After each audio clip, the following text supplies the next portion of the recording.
Hello, everybody.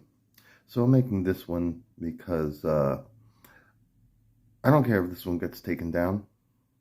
My own assessment of the Stanley Milgram experiment. I'd rather that the initial video stay up so that you can come to your own conclusions. But just in case, here's the fucking conclusions. All right, I'm gonna just spell this out for you. Stanley Milgram. Again, he studied under the line test guy, and the scientific community accepted that experiment and those publishings and those findings, basically saying, yeah, we accept that humans can be influenced by the masses and the majority as long as they're not hurting anyone. So Stanley Milgram came and he said, let's do that same thing, but make them think they're hurting someone. And it turns out nobody cared about the other person. 65% administered a lethal dose of electricity.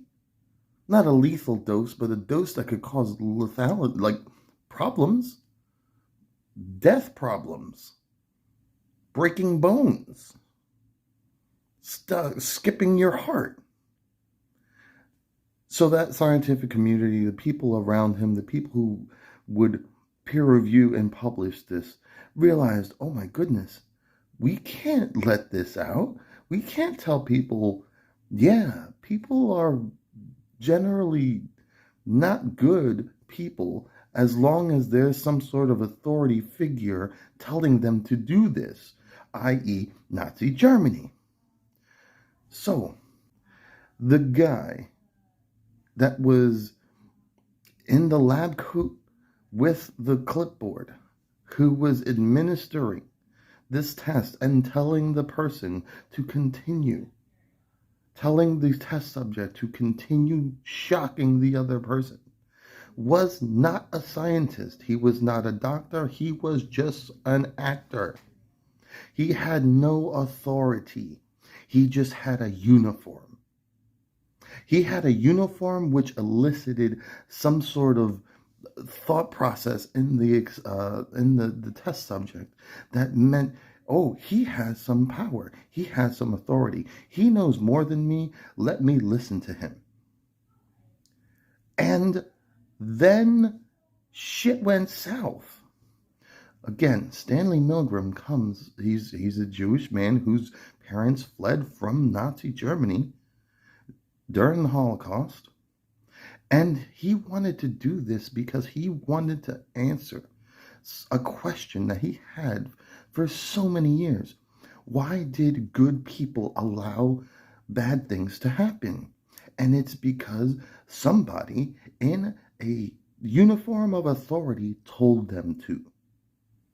That's it. That's all it comes down to. So if you believe that a person in a uniform has some sort of authority over you to bend your morals, then it's going to happen because we're like programmed for that. This is like a hardwired thing in our fucking brains for all of us. And we need to be able to break out of that. What happens if you go to a doctor and you feel that there's something wrong with you and that doctor tells you nothing's wrong?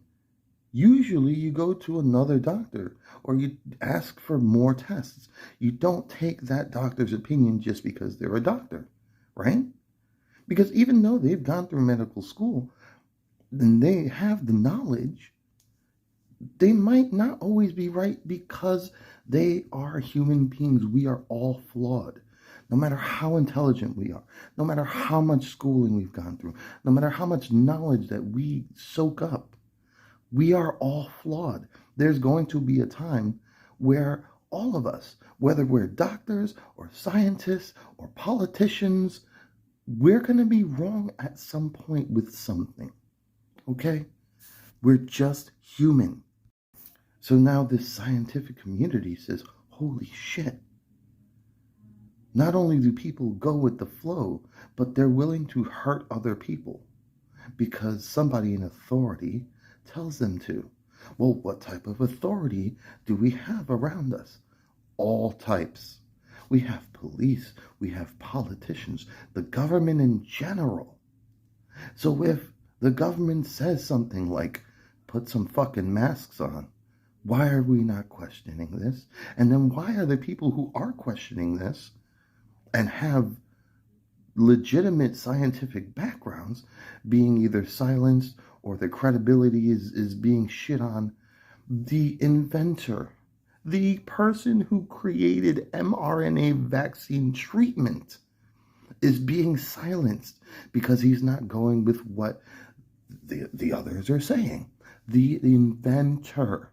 Could you imagine if the inventor of automobiles, if fucking Henry Ford, who created automobiles and created the assembly line, comes around and looks at another car made 20 years later and says, I don't back this automobile. This automobile is going to cause a lot of problems. Why would you not listen to the fucking inventor? Russia, Ukraine. If the government tells you we need to do it, why are we just blindly sitting back and going, yeah, they're telling us we need to do it, so we need to do it, right? Guys, a police pulls you over and asks for your license or registration and has no probable cause, and there's been no crime committed, and there's been no, unless the state has a stop and ID clause, you don't have to do that. There was an example that I looked at. There's a welfare check that police do that are completely divorced from criminal investigation. So when somebody, a police officer, goes and does a welfare check, he needs to do it as a civil service.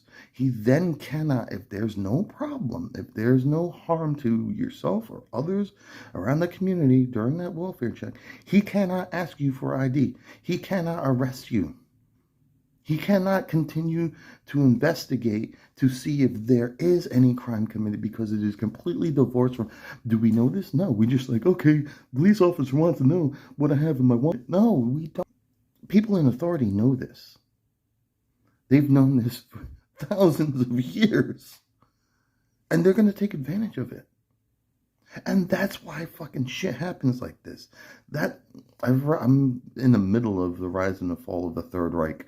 It's super fucking intense. It's super interesting. And it comes from the perspective of a journalist who was there for many, many years, watching the rise of this, watching the rise of the Nationalist Party. And he's like, we barely saw it coming. We didn't even think that they were going to go into power. And then all of a sudden, everything happened. One of the very first false flags that been recorded in modern history was the reason for them coming into power. False flag is basically something happens, you do it to your own country, and then you lift up the flag of another country and said, they did it, we need to invade. The German National Party, the Nazis, blew up their own supply depot and blamed it on Poland. And everyone was like, well, then if you invade Poland, we can't really get mad. They did it themselves. We, as Americans, have had false flags. We've even admitted, the CIA has released certain documentation showing that we've done this. The whole Cuba crisis, we sank our own ship and blamed it on Cuba so that we can go to war to Cuba. And what did the American people say? I mean, the people in power said it was that, so we're just going to fucking believe it. You don't have to question everything. You don't have to just be like a defiant person. I'm not saying that.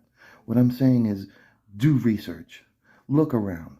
Is the person who is telling you to do something have a valid reason and valid facts to tell you to do something? Because I'll tell you right now, masks don't work. The flip-flops back and forth is ridiculous. The inoculating children is also ridiculous. Children, people under the age of 15 have like a almost zero transmissibility rate. So why would you stick something in their arm that could potentially change their RNA if there's no threat there? Why are they pushing things? Why is it that last year's Super Bowl was all commercials with everybody wearing masks, and then this Super Bowl, no masks, priming you? They're making everybody conform to certain things, and it's not just fucking masks. It's not just saying in general. If you don't stand up and take action, if you don't go yourself and say, you know what, let me take a look at this. Let me see what the problem is. Let me see what the research says. Let me see what the science says. Let me see what the history says. Let me see what the facts say. This doesn't go along with what I believe and what I know to be true. I'm not saying you're right. Maybe the other people are right in this situation. Maybe authority is right in this situation. But you need to find out. You need to find out for yourself. You don't just go along with some shit. So I'm going to go find out. And when I see that, a certain thing is going to make me safe, or a certain way of going about things is probably the best way for myself and everybody around me, then yeah, you know what? I'm going to go and I'm going to take those steps. But if somebody in authority comes and says, hey, do this thing, I'm not going to do it just because he fucking said so. Now, guys, I'm going to read something to you that just stood out to me. I had to stop and pause and write this down because I'm like, holy shit, does nobody even realize what the fuck is going on? A certain police chief, and I'll tell you who afterwards. The police chief said, quote, and I'm every single fucking word, quote, "We have increased ability to identify and target protesters and supporters of protesters who are funding and enabling unlawful activity by the protesters themselves. Investigative evidence gathering teams are collecting financial, digital, vehicle registration, driver identification, insurance status, and other related evidence that will be used in prosecutions." End quote. The police are using all the technology that they can to find out information about these protesters, including financial information. They're going to hold their money. So let's change the word protester to rebel so you can really hear what this sounds like. We have increased ability to identify and target rebels and supporter of rebels who are funding and enabling unlawful activity by the rebels themselves. What the fuck does that sound like? It sounds like Nazi Germany, because Nazis would do that. So you're telling me that if I go over and I feel bad for these truckers and I come over with a big ass pot of soup and I say, everybody, come eat. It's cold. Have some warm soup. I have enough for everybody. They can arrest me on the spot for providing soup to my fellow man who is cold outside. Are you fucking kidding me? They can freeze my bank accounts for providing soup to another human being in the cold where it's fucking 2 degrees out. They can arrest me on the spot for providing soup. This doesn't bother anybody else. They used to do this in Germany. They used to ask your neighbor if you had any ties to any rebels. They could arrest you. They could arrest you for something somebody else did because you didn't. Come on, guys. Come on. How are you not fucking seeing these things? It's ridiculous. People are blinded by social media and TikTok and all these fucking other things that don't fucking matter. It doesn't matter if some girl's showing her tit. It doesn't matter that Some guy is injecting in with a syringe chocolate milk into an orange at 50,000 feet in the air, and you're the first one to say, it doesn't matter. You know what fucking matters? Realizing that people in power only have that power because we've given it to them. And as soon as they take advantage of that power, we can take that power away. We need to do what we need to do. You need to do what's right. We need to see what it is for what it is. Do your research in whatever subject, whatever situation. Learn. There is the internet, there is so much to learn that's not biased, that's just straight factual. Learn. Make your own opinion that's informed before you go out and say, oh, I feel this or I feel that. And then when you make your opinion, you're informed and you feel compelled to say something, don't just say it, do it. Because without action, it means nothing. I'm sorry for the little rant. I don't care if this video gets taken down. I'm not bleeping out the word fucking Nazi to appease people. This is ridiculous. That was my take on the Stanley Milgram experiment. I hope now that you understand why it was important for me to explain this experiment and bring it to light to people who didn't understand it, who didn't even know that it existed. There is a darkness in all of us, and if we allow somebody else to bring that darkness out, we're all fucked.